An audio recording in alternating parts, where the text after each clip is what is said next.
If you love me, please don't judge me. Got my hands tied, the power's above me.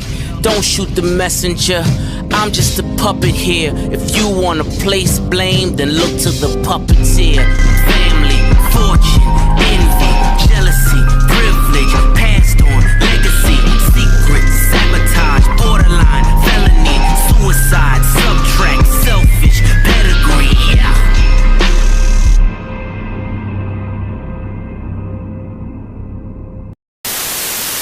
So, Kansas had a lot of things happen this weekend. Like, the Cup race had everything happen this weekend. We had a lot of spins, a lot of crashes, a lot of lead changes, a lot of great racing, a lot of comers and goers. Controversial finish that saw Hamlin become one of the biggest hypocrites in NASCAR history. I'll explain that later. And we also had a fight. A fight to where it's at the point to where I just wish NASCAR had like some sort of hockey rules where they just let the drivers fight it out until it either goes in a stalemate or until someone goes to the ground. Because really, the fact that NASCAR doesn't let the drivers fight it out amongst themselves, it kind of proves that whole quote, boys have at it, is kind of misleading advertising because they aren't letting them have at it. Unless it's on a track, then it's okay. But if it's a bunch of fisticuffs, whoa, too far. But anyway, we'll talk about that later. But anyway, let's take a look at all the weekend action that happened across NASCAR this weekend and other sports.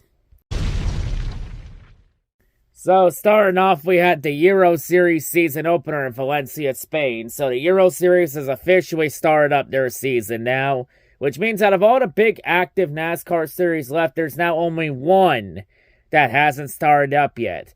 But that one starts up next week, and I'll talk about that one later. But anyway, to the Euro Series this year. And really, the Euro Series at Valencia, it was actually a very interesting race where there was a few comers and goers in the race. But in the end, this race was all about Liam Hezemans, the younger brother to former two-time series champion Loris Hezemans. Yes, the same Loris Hezemans that drove the 27 for Team Hezebergs last year, the Cup. That Hezemans. But anyway, Liam goes on and he wins the season opener at Valencia. So we open the season up with a first-time winner since that's Liam's first career win. So Liam Hezemans is officially a winner in the NASCAR Euro Series. Who knows? Maybe could Liam potentially win the championship this year and the Hezemans become the first brother duo to win Euro Series championships. Tune into this marathon of a season to find out. But yeah, in terms of the Euro Series this year, well, with reigning champion Alain Day not even running the full schedule this year, that Euro Series championship is now wide open to where it's pretty much a guarantee that we're going to be crowning a first-time champion no matter what. So it'll be a very interesting season. Someone's going to be winning their first championship this year. Who will it be? Tune in this season to find out. So now, on to the ARCA race, and well, this ARCA race is pretty much what you expected. It was the Jesse Love show from start to finish. Just Jesse Love dominated this race from start to finish, despite the best efforts from Dean Thompson at the end of the race. It wasn't enough to stop Jesse Love, as now Jesse Love gets his second win of the season, winning at Kansas. So now Jesse Love has won back-to-back ARCA races, and he is really closing in on Frankie Munitz's championship lead. Because Munitz continues to hold the championship lead thanks to another top 10 run. But with the way it's going, Frankie Muniz is going to have to win a race or two or have to do better than top 10s. Because top 10s are nice and all, but they're nowhere near good enough to beat a driver of Jesse Love's caliber. Because, yep, it's going now as low as we expected now. Jesse Love's 20 team is now figuring out how to get their shit together. Well, this is what we all feared from that crybaby left from last year. Once he got his shit together, he was going to be damn hard to beat. So, yep, looks like Jesse Love's about to dominate the championship. All I say is, well, Frankie, I really hope you like that championship lead. Because in about, let's say, maybe a race or two, that lead's going to be gone. Just like that, and Jesse Love's about to dominate the season. Well, we had fun of laughing at Jesse Love for the first two races, but now reality and ARCA has sat back in. Man, Man, I would love to have that competition we had in ARCA last year back. Just in the end, there's like nobody here good enough to challenge Jesse Love on a full-time basis. And anyone that isn't good enough speed-wise to keep up with Jesse Love. Damn. So now on to the modifieds race at Moonadok Speedway. So yeah, it's been a while since we had a modifieds race, but modifieds are now back in session because now we're going to get a lot more modifieds races as the season progresses because now we're entering the spring, which means more racing throughout the spring and summer months. But yeah, Moonadok will happen this weekend, and well, this race was the Doug Colby show from start to finish. Like Doug Colby, he got the lead early, like despite some challenges from a lot of competitors in the field like Bonsignor, Silk and stuff. It just wasn't enough to stop Colby. Just Doug Colby would not be denied today. Doug Colby goes on, dominates at Moonadok, and claims the win. And gets his first win of the season. So yeah, Doug Colby is back in action. You know, it's too bad that Doug Colby doesn't run full-time. I would like to see, he only runs part-time. That kind of sucks. I would love to see him run full-time. Like, if he ran full-time, he would easily be one of the favorites for the championship 100%. But yeah, that's a shame that Colby doesn't run full-time. He should. But, you know, I can understand, you know, with financial reasons and all that, but fuck. What a shame that he doesn't run full-time. He should. But yeah, congrats to Colby on the win. Well-deserved. You know, very great modifieds race at Moonadok for sure. Like, just a great race there. Just, what a dominant performance from Doug Colby. Just another Colby masterclass.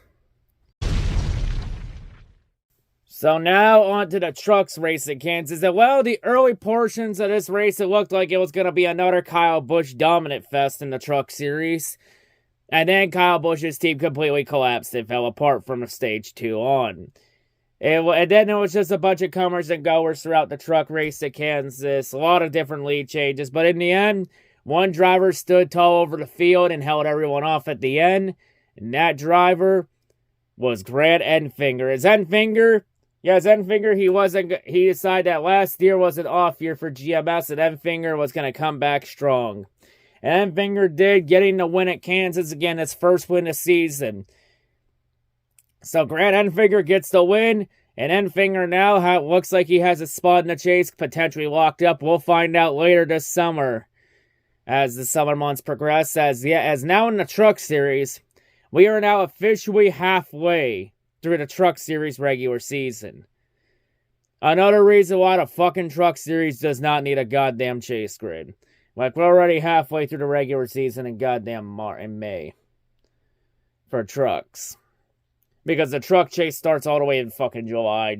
Trucks definitely does not need a fucking chase. But there was some history made in this truck race because we had 2 female drivers finish inside the top 15. With Haley Deegan finishing 12th. And then the debut of Tony Brenrainer, who finished 15th in her truck series debut. Not bad.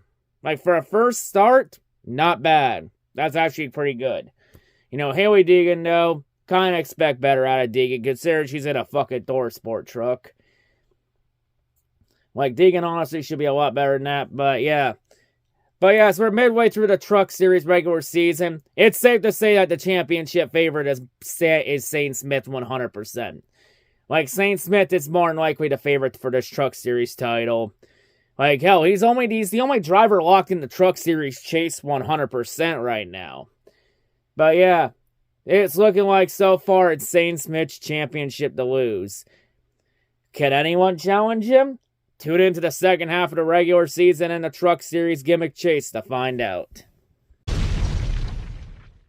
Alright, now back to the Euro Series for the second race of their doubleheader weekend in Valencia. As race 2 was very drama-filled and action-packed. There was a lot of shit that happened in that race.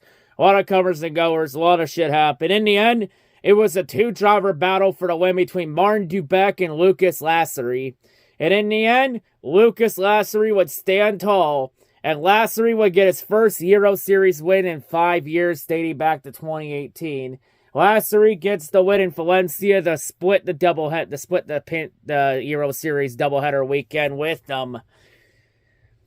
with Liam Hezemans, and Lassery gets his first win of the season as Lucas Lassery. He's now making his claim for the championship too. As, 2 races in, we got 10 races left in the Euro Series as, their season's pretty spaced out. Their season doesn't end until like mid-October. But the Euro Series looks like it's going to be a very interesting season for sure. Especially with the guarantee that we're going to have a first-time champion no matter what this year. But going to be very interesting to see which driver the racing gods will smile on and decide who gets their first championship this year. This week, on Days of Our Mercedes, the Silver Arrows are coming off a very disappointing weekend in Baku, where the only real highlight for the Silver Arrows was George Russell getting underneath Max Verstappen's skin. Other than that, there was no fucking drama this week. No drama for once. In this goddamn series? Wow. That is a change for once. I will gladly take that. So we can actually talk about this race without focusing on any Mercedes drama bullshit. Wow. So now I can actually put these F1 recaps in the actual race recaps for once, and I don't have to do a separate video for it. Hell yeah. So anyway, the F1 race happened in Miami this week on the streets of Miami. Around Hard Rock Stadium. The hell, they even had the paddock inside the football stadium for once, which was pretty interesting to say the least. But the Mercedes still ran like absolute dog piss. As Lewis Hamilton started deep in the field, we actually had all Latin the top 3, with Perez getting the pole, followed by the 2 Spaniards, Fernando Alonso and Carlos Sainz. Max Verstappen had a disappointing qualifying and would end up 9th. But in the race itself, despite Perez's early domination, Verstappen would get to the front off raw speed and talent, and on great pit strategy, taking advantage of a few breaks, while the Ferraris continued to look like absolute dog piss. Somebody save Charles Leclerc from this hell. Leclerc fucking deserves better than this crap. The Silver Arrows still ran like dog shit, of course. But in the end, despite everyone's best efforts, no one can stop Max Verstappen now. Verstappen is just so goddamn inevitable. And Max Verstappen gets his 3rd win of the season, getting the win in Miami. And Verstappen lines his championship lead back out over Sergio Perez, back into the double digits. Still within a race, though, after 5 races. Like, there's probably a good chance that this championship possibly could go down to maybe Abu Dhabi, but it's looking like Verstappen's probably going to win that 3rd straight championship this year. Everyone thinks this is going to end up being a fucking Sergio Perez championship win. Just in the end, just no one can seem to stop Verstappen. The motherfucker's just inevitable. But Verstappen continues to dominate the F1 series.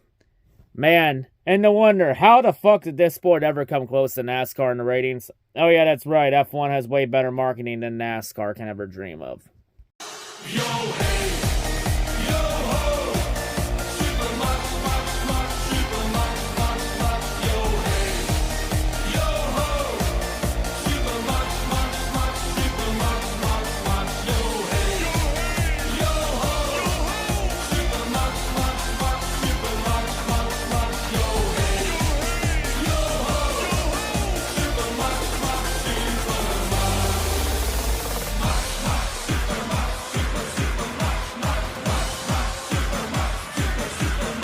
hey, yo, ho, super much,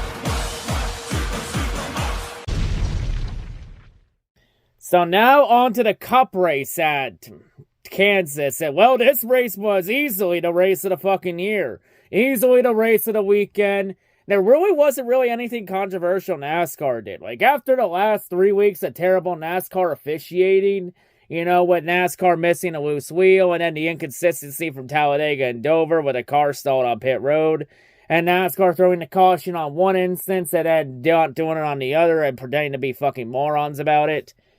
This week, nothing of that happened. NASCAR badly needed a good race, and they got it this weekend.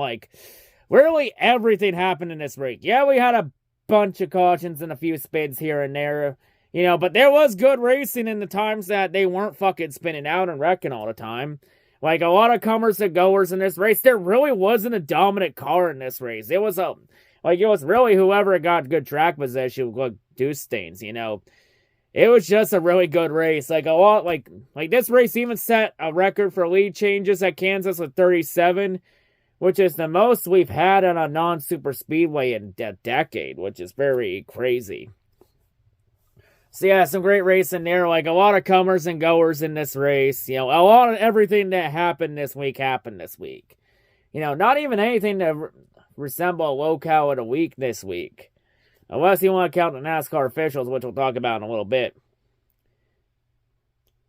But yeah, in the end, though, this race came down to a battle between Kyle Larson and Denny Hamlin for the win, where it looked like Larson was going to have this in the bag. And then Larson's car chose to be complete dog shit at the worst possible time. Like, it just seems like every time Larson's in a 1v1 battle with anybody, his car just goes to shit at the very end of the race. Like, it either gets way too tight or way too loose at the worst time. And in the end, the car just kept getting way too loose, kept going the wall, which opened the door for Denny Hamlin. And then on the last lap, coming off turn 2, Larson would get a bit loose going into the wall. And then Denny Hamlin would just drive straight into Larson and then turn Larson straight in the wall. And Hamlin takes the lead. And Hamlin wins at Kansas on a last lap dump and run. More like a bump that eventually turned into a dump. Like, to be honest, though, even in that situation, I think Hamlin probably would have won the race anyway. Like, Kyle Larson pretty much, like, was set up badly there at the end. Like, because Larson's car was so fucking loose at the end. Like, I think Hamlin probably could have got him in turn 3 and 4 if Hamlin raced him clean. But also, it is kind of ironic, though, that Hamlin won that way when he's literally complained and bitched about drivers not racing with respect. And then he does the one thing that he has accused all the young drivers for. Yeah, it's pretty crazy. Hamlin didn't race Larson with any respect at the end. And yet, it's the young drivers that are the problem, and Hamlin's a perfect fucking angel. Like, honestly, Denny Hamlin is honestly one of the biggest hypocrites in NASCAR. He accuses others for not racing with respect, when yet he does the exact same thing he has accused others for. Like, Hamlin, if you're going to advocate for respect and clean racing, then actually do it and lead by fucking example for once, instead of proving that you're no fucking different than those young, disrespectful punk kids that you are crying and bitching about all the time.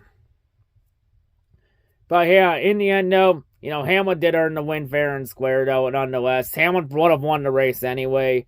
Like, I think he would have got Larson in 3 and 4, you know. It could have been set up for a really good finish. You know, we could have had a photo finish between the two coming to the line. You know, I think Hamlin would have got him at off turn. I think Hamlin would have got him at the line in a photo finish. But, you know, what would have happened if Hamlin didn't touch Larson?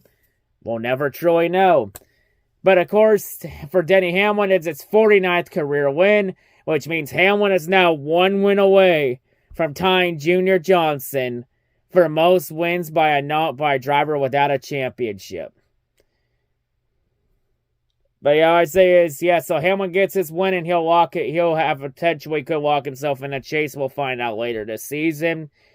But Hamlin is looking like he's setting himself up for another year of pain in the chase. What kind of cruel fate will the racing gods throw on him this year? Tune in this fall to find out. But wait a minute. We got some beef on the garage between Chastain and Gregson.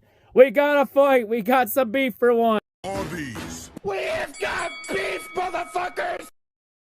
So yeah, we actually had a fight between Noah Gragson and Ross Chastain at the end. When someone actually grew a pair of balls and actually confronted Chastain about Chastain driving like a complete fucking jackass. But Chastain was ready for it, because Gragson confronted him and then Gragson grabbed him, and then Chastain threw the first punch right off the bat and it's a shame that the fight didn't play out, because the guards had to come step in and the officials too. Like, honestly, in that situation, I just wish it was like hockey. I say just let them fight it out. Let them fight it out like in hockey until it either gets in a stalemate or until it goes down, someone goes down to the ground. Because if those guards didn't get in the way, Noah Gragson would have fucking clocked Chastain's ass 100%. But guard had to get in the way for that. But yeah, that's pretty disappointing that NASCAR doesn't let the drivers fight it out in that situation. Just let them fight it out. Just let them get it out of their system. Until someone once it goes to a stalemate or someone goes to the ground, that's when you get involved in it. But yeah, and also because especially since NASCAR likes to advocate that boys have at it quote, and then they proceed to not let the boys have at it. Unless it's on the track. If it's on the track, oh, it's A-okay. As long as you don't pull a Bubba Wallace Vegas 2022 and try and murder someone. But oh, if you try and throw fists at each other, whoa, whoa, whoa, that's way too far. We can't have that. Think of the children. Think of everybody. When literally the fucking sport was built off a fight. For fuck's sakes. The sport got on the map because of a fight between Cale Yarborough and Donnie Allison in the 79 500, for fuck's sakes. Sport was built off this shit. Like hell, do we have to pull the goddamn Kevin Harvick Phoenix 2012 clip out again? Sport was made on fights. We should have more fights. I like fights. Were they real fights? We like real fights. We like real fights, don't we? That is a great Harvick classic that we will continue to pull back for these kind of fights. But yeah, the fact that NASCAR doesn't let their drivers fight it out. Well, I was giving NASCAR some positive vibes until now. Now NASCAR gets low cow of the week because they don't let the boys have at it. Like, honestly, NASCAR should adopt hockey rules. Let them fight it out. Especially if NASCAR wants to back up that boys have at it quote. Because right now, the way I see it, without a doubt in my mind, the whole boys have at it quote is nothing but a bunch of misleading advertising in NASCAR. Because they don't let the boys have at it.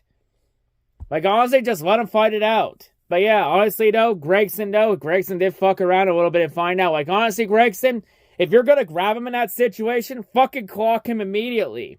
Instead of not letting give Chastain a moment to get through the punch-in. But yeah, because Chastain was ready for that. I mean, hey, I think Chastain knew this day was coming eventually. But yeah, Gregson learned that you don't fuck with a watermelon farmer. Because Chastain can fucking throw a fist too. Because that right hook fucking connected hard on Gregson. That was a good punch by Chastain. Just pow right in the kisser. But yeah, I think Chastain was 100% taking some self-defense classes because he was ready for that. But yeah, honestly though, who was in the right in this situation between Chastain and Gregson? Both of them. I'm going to say both of them are in the right. Gregson was in the right because he actually had the fucking balls to confront Chastain. And Chastain's in the right because he actually had the fucking balls and the melons to stand up for himself in that situation at the same time. Folks, it is possible. It is humanly possible where both Gregson and Chastain can both be in the right in that situation. But yeah, honestly, both drivers are what we need in this sport. Gregson's the fucking hero we need in this sport. Chastain is the villain we truly need in this sport. They're both what's best for this sport at the end of the day. Especially since Chastain's continuous consistency as he's looking maybe to potentially be a dark horse championship contender. We'll find out later this season. Honestly, you want me to take Chastain serious as a contender again? Win a race or two and come back. But yeah, everything happened this weekend. But yeah, I just wish NASCAR let them fight it out like in hockey and just let them beat the shit out of each other until someone goes to the ground. Very disappointing that they didn't let them fight it out. Would have been a very interesting fight to see who would have won between Chastain and Gregson. But hey, at least there's one positive we could say about this fight. One positive for both of them. At least both of them took their helmets off instead of leaving them on like a bunch of fucking pussies, like cough cough Ty Gibbs. But yeah, what a weekend at Kansas. Easily a 10 out of 10 race. Everything happened this weekend. Easily Kansas was the best race this season. Easily the race of the year contender. Even though I do feel Kansas should still remain at one date. Because because I think there's a lot more hype to have Kansas only once a year have this great race, and just to give other tracks an opportunity to host the race. But yeah, just a lot happened this weekend. So before we wrap this up and get to the channel update, though, I will update the NASCAR Bracket Challenge Denny Hamlin Invitational, the hypothetical bracket I was going to do every week to let everyone know how the bracket's going and how everything went for Kansas this week. Well, here's how the bracket looks after Kansas. So, Christopher Bell, he had a tire failure in a crash, so Bell's misfortunes means that Bell is knocked out of the bracket and knocked out after Kansas. So, Chris Buescher, he did what he needed to do and moved on to the next round. Josh Berry struggled while Ryan Blaney had a mediocre day, but Blaney did enough to finish ahead of Berry, and Blaney moves on to the next round. And then once Ty Gibbs had his tire failure and his misfortunes, it gave Austin Dillon an easy path to move on to Darlington. So Austin Dillon will now move on to the round of 8, and he will take on Brad Keselowski after Keselowski was able had a subpar day along with Ryan Preece, and Keselowski did enough to finish ahead of Preece to move on. So on one side of the bracket, we will have Chris Buescher versus Ryan Blaney, and we will have Austin Dillon versus Brad Keselowski at Darlington. On the other side of the bracket, Chastain finished top 5, and Chastain moves on to the round of 8 to Darlington, and he will take on Denny Hamlin next week. As Hamlin, his win means that Hamlin's win automatically moves him on to the next round. William Byron, he came back from being 2 laps down to finish inside the top 5, as Byron would end up moving on over Kevin Harvick, so Harvick is out. And then Reddick, he was able to finish top 10 and had an easy path to transfer, knocking out Todd Gilliland. So we will have Chastain versus Hamlin next week. And we will have William Byron versus Tyler Reddick in the round of 8. And yeah, I will have a community post, though, for next week on who advances to Charlotte to the Final 4 for the Coke 600. But now on to the channel update. So yeah, now for the channel update, though, because I did make that community post the other days talking about how Kansas will be my final recap for 2 weeks until the Coke 600. And everyone's wondering, what does this mean? Well, if anyone has stayed with my channel, I did something like this last year. But if for anybody new, I will explain what this means. Because I will not be doing recaps for the next 2 weeks because I'm going to be out of town the next 2 weeks doing some vlogs and going to a few races. Because next week is the NASCAR Penny Series season opener at Sunset Speedway. If anybody knows, I went to almost all the Penny's races in Ontario last year. And I am going to be going to Sunset for the Penny Series season opener. In fact, I will be going to the first 2 Penny Series races of the season. The one in Sunset Speedway, and then race 2 the week after at Canadian Tire Motorsports Park in Bowmanville. That road course in Bowmanville where the Truck Series used to race at. So yeah, this means that there will be no recap for Darlington, the throwback race, and there will be no recap for the All-Star race at North Wilkesboro. So yes, get your booze out already. I can hear them already. Sorry, I don't make the rules. I don't make the schedule or the rules. That's just how it goes. But for Darlington, though, I'm not going to leave you all out hanging out to dry because I am still going to do the paint scheme videos for the Cup Series throwback schemes by around Wednesday or Thursday once all of them have come out. Because usually not all of them come out until like midway through the week. See, I'm going to having it come out by Wednesday or Thursday. But yeah. So yeah, you are going to get at least that video. But there will be no recap for Darlington or the All-Star race. I am going to do a community post, though, for the bracket challenge after Darlington so everyone knows who moves on to the Final 4 for the Coke 600. So yeah, the next recap on this channel is going to be the Coke 600.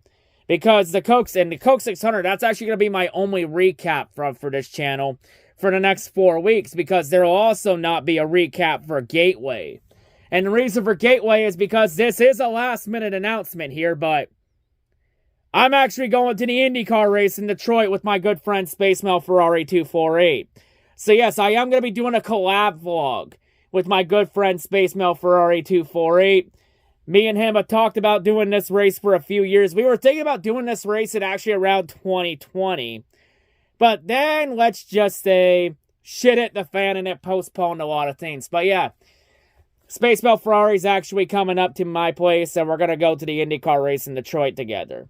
So yeah, and there is going to be a vlog for that race too, a collab vlog. So yeah, I am going to be crossing IndyCar in Detroit off the bucket list on the new Detroit circuit since it's no longer on Belle Isle.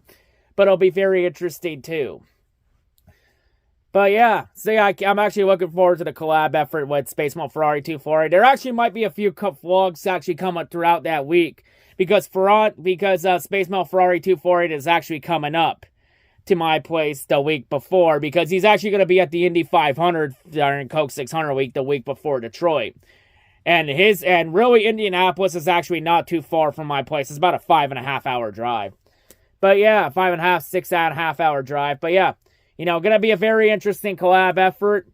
We'll have to see how, we're very interested to see how it goes. And I'll take Ferranti on a tour around my hometown so we can see all the sights and festivities for sure.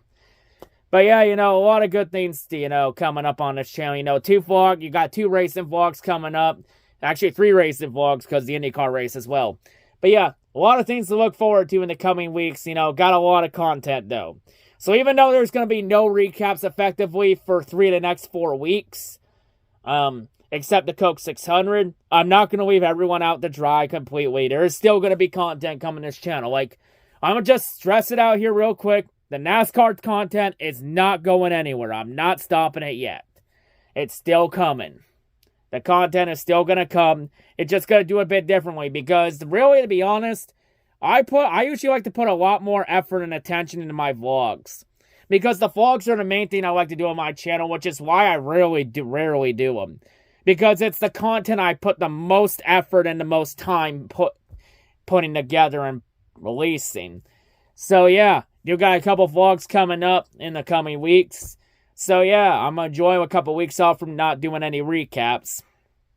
There might be a Days of Our Mercedes episode, maybe sandwiched somewhere in between, but probably not. We'll have to see how it goes if there's any drama coming up. If not, I'm just going to skip across it entirely. But yeah, anyway though, I think that wraps it up for this channel update. So yeah, you got 2 Penny Series vlogs coming up. You also got an IndyCar vlog coming up. And possibly some other vlogs for me and Space Mode Ferrari 248 as well for collab. So yeah, this channel is about to have its first crossover. Something that has been about 3 to 4 years in the making. And it's finally gonna happen. Me and Space Mode Ferrari 248 are about to cross paths. Can't wait for it, buddy. Can't wait to see you, man. Been waiting a long time for this. And I know you've been waiting a long time too, man. So let's make it happen. See y'all later. I'm out. I'll see you all in the vlogs. I'm out.